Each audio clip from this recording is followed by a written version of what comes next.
Right now at 11, the latest on the crash and the explosion that caused all 4 border crossings to be closed for hours. The situation brought heightened security on an already very busy travel day at the Buffalo airport. And a message from law enforcement for people who may be out celebrating on one of the busiest nights of the year for local bars and restaurants. From the station on your side, Channel 2 News Tonight starts now. I want to be very, very clear to Americans and New Yorkers. At this time, there is no indication of a terrorist attack. There you have it. Tonight, we are learning more about the crash that led to an explosion at the Rainbow Bridge this morning. Good evening. I'm Scott Levin. And I'm Mary Alice Demler. We have learned 2 West. Streaming live from downtown Buffalo, this is 7 News. About 30 feet from me, I seen something airborne, and I said, my God, it's a car, and it's a vehicle, and it's flying through the air. I saw the video of an airborne vehicle that was absolutely surreal. There is no sign of terrorist activity with respect to this crash. I just want to let the community know now that we could go on with our lives, that there's no threats. A scary day in western New York now winding down. Good evening to you, everybody. I'm Michael Wooten. Tonight, 2 people are confirmed killed. A Customs and Border Protection officer was slightly injured after a fiery crash at the border in Niagara Falls. Multiple sources tell 7 News Tonight that the 2 people who were killed in the crash were from Grand Island, a couple. Investigators are not releasing any information about their identities. At this point, all points of entry except the Rainbow Bridge have reopened to traffic. Live, local, late breaking. 2 people dead at the U.S.-Canada border in New York. Tonight at 11, the latest on the investigation into the explosion that ramped up national security for hours today. And you are looking live over the Church Street Marketplace. Not a whole lot of fog in that shot, but many of us do have dense fog. We'll show you when it moves out. Plus, the best women skiers in the world in our region with the return of the World Cup. We're going to take you to Killington and tell you what to expect at the mountain this weekend. NBC 5 News at 11 starts now. A fiery crash, an explosion at the border crossing checkpoint on one of the busiest travel days of the year. Thanks for joining us tonight at 11 o'clock. I'm Brian Collar, and Alice has the night off. This morning's crash happened right before noontime in Niagara, New York, raising immediate security concerns for both the U.S. and Canada. From WAKA Channel 8, this is Action 8 News Rising. Now, Jerome Jones and Savannah Saab. Good morning, everyone. It's Tuesday, November 21st. I'm Jerome Jones. I'm Savannah Saab. Thanks for joining us for Action 8 News Rising. News headlines are straight ahead, but first, let's get a check on the weather. Here's Ben Lang. From WAKA Channel 8, this is Action 8 News. Now, Daryl Hood. Good evening, everyone. No burn restrictions have been lifted for the southern half of Alabama. Also coming up, Vaughn Regional Medical Center in Selma is expanding its medical services. But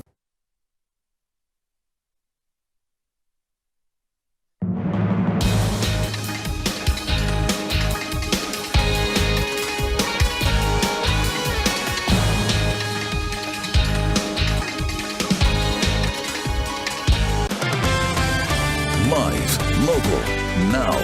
This is WSFA 12 News at noon. Breaking news today, the city of Selma and its police department are mourning the death of a police department employee. Law enforcement say he was murdered. Here's a look at the stories happening in your neighborhood. New details on the death of 2-year-old King, who fatally shot himself last month here in Lansing. And coming up on Fox 47 News, I'll talk to King's father to get his reaction on the details. Plus, a major construction project is wrapping up in Eaton County. What you need to know before you hit the road for your holiday destinations. And tables will be filled with all kinds of food and sweets on Thanksgiving. Why you should think first before offering your fluffy friend a piece of your Thanksgiving feast. Fox 47 News in your neighborhood starts now. Good evening. Welcome to Fox 47 News in your neighborhood. I'm Travis Hicks. AAA reports 1.7 million Michiganders will be traveling this week for the holiday season. We'll have more on that just in a moment. Let's first toss things over to meteorologist Brad Sugden to tell us what you need to know before hitting the roads. Well, the good news is if you are hitting the road tomorrow, weather will be very quiet. Temperature covering Grand Island, Hastings, and Kearney. Local 4 midday starts now. A Grand Island man in court this morning following theft from a daycare. Thanks for joining us for Local 4 News Midday. I'm Alyssa Harrington. Well, 37-year-old Andrew Moss is the former director of St. Paul Lutheran Church. Now from Central Oregon's news leader, this is News Channel 21 at 7 with Lee Anderson. Bend Parks and Rec spent today removing racist graffiti with crude imagery from Stone Creek Park in Bend. Good evening and welcome back. Bend Parks and Rec got 4 work orders and several calls about the graffiti. Several tables were covered with racial slurs and other. Good morning. At 6 o'clock, 4 Las Vegas teens now charged with murder in a classmate's fatal beating. The latest on this case straight ahead. President Biden holding a meeting on combating the flow of fentanyl. Look at the strategies that he's discussing. Lorena, good morning. Hey there, Chris. Before you get to gobble up that turkey, you're going to be getting a nice, healthy dose of some chilly temperatures. We'll talk about it in your next rain chances coming up.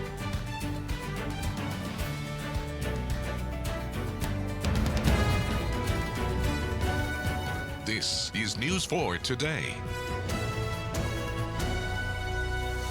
Good morning. 6 o'clock is the time. Thanks for waking up with us. I'm sure you have a crazy day planned. And that said, right, you need a moment of relaxation, sort of a little Zen moment. Well, Lorena's great at this stuff, okay?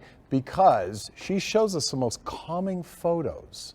You want to see the beauty of our backyard? How about heading down to Gardnerville at 6:01 in the morning? Let's see Gardnerville. Isn't that beautiful? I love it. Currently cold right there. Yeah. 23 degrees in Gardnerville, but still nonetheless.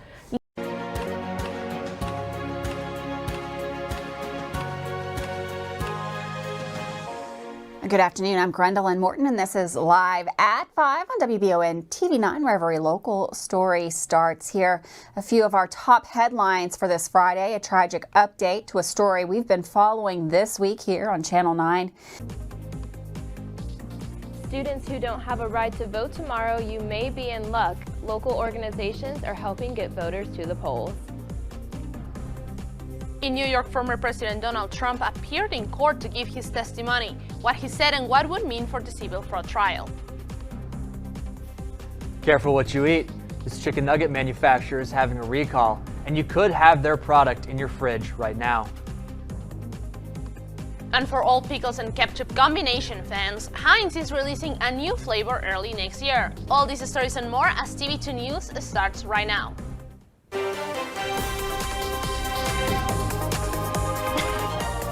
This is TV2 News. Good evening, Kent State and Portage County. Thank you so much for joining us. I'm Nuria Hurtado. And I'm Michael Neenan. We start tonight with election coverage and Rideshare to Vote, a company that drives students from and to the polls. The 4 young Lethbridge football players charged with allegedly assaulting one of their own appeared in court on Wednesday. Doctors Without Borders took to social media pleading for more fresh water and medical supplies as they help the injured in Gaza. And the Bank of Canada held its key lending rate steady at 5%. We hear from the bank's governor, Tiff Macklem, who explains why.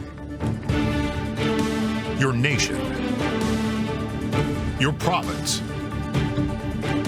your southern Alberta. From the heart of Lethbridge, it's Bridge City News with Hal Roberts. Thanks so much for joining us. 4 members of a Lethbridge High School football team accused of sexual assaulting their fellow teammate earlier this month all made their first court appearance Wednesday afternoon in youth court. You're watching KINA Television, the first, the best, the most watched.